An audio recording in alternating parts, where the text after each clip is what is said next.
Thank you so much, Jintu. Yes, I'm here for the Rise and post-match interview. We're here with Coach Mini from Fnatic. Obviously, Coach, a rough loss. And I do, before we jump into this, just want to be very transparent here. Obviously, we have Mini. We thank you so much for joining us here. Obviously, all the players from 100 Thieves are playing in isolation right now. So we thank you so much for taking your time and doing this with us here, my friend. That's so good.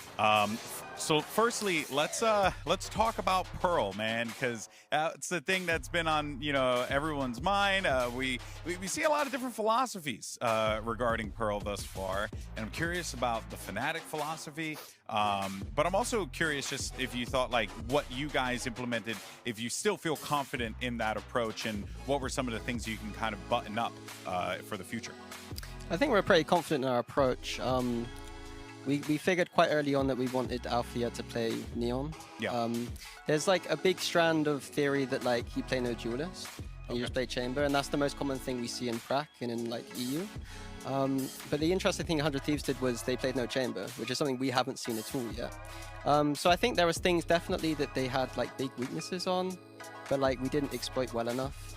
Just a few like early, like we didn't get into the game quick enough. Like some really just silly early deaths that kind of made them kind of go like 5-0 up or something. Yeah, for sure.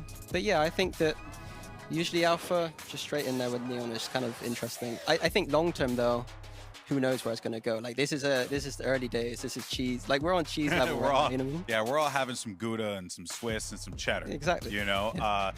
Speaking of Chamber, though, a lot of conversation.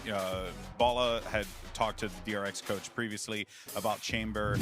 Even though we're still seeing high use of Chamber, and it's still pretty prevalent in the meta, do you feel like as time moves on, we're going to start to see him less and less, or do you think that the agent is still very powerful and teams should still be incorporating him? I mean, I'm a bit biased because I'm like one of Chamber's biggest critics, I'd say. Fair. But the issue is we have Dirk on the team, so it's a bit like, it's a bit iffy. Topsy-turvy, yeah, sure. But I think that like, realistically, right now, I don't know if we would be playing it as much, or if Dirk would even be playing it right now, if we had more time. But the issue is that we qualify for events, like there's little time between events, like you can't reinvent everything, you have to kind of pick your battles a little bit. So I think like after this event, like for next year, maybe that's something we look at a little bit closer, is like Chamber's usage. Well, that's actually been the interesting thing, right? Because I think a lot of, I guess like everyone's been saying that, right? Like there hasn't been a lot of time, and I totally get it. Is that kind of been the vibe in the scrims and stuff like that too? You've seen really just a lot of just the same things you were getting in Copenhagen, and that's part of the reason why, we're kind of where we are right now with like Chamber yes, Chamber no, we're not too sure. I think it's more, most people still rate Chamber really highly. Yeah. The one and done mechanic, the kind of broken mechanic, is the thing that it hasn't been changed, so I think people still kind of, they still think it's broken, essentially. Fair enough. I don't know how broken it is, to be honest. Like, of course, like I mean, like win rates and stuff, like it's not exactly like the best. I think that if you have a Dirk on your team, it's different than if you've got like, the 20th best all pro in the world, you know what I mean? This is fair. This is fair.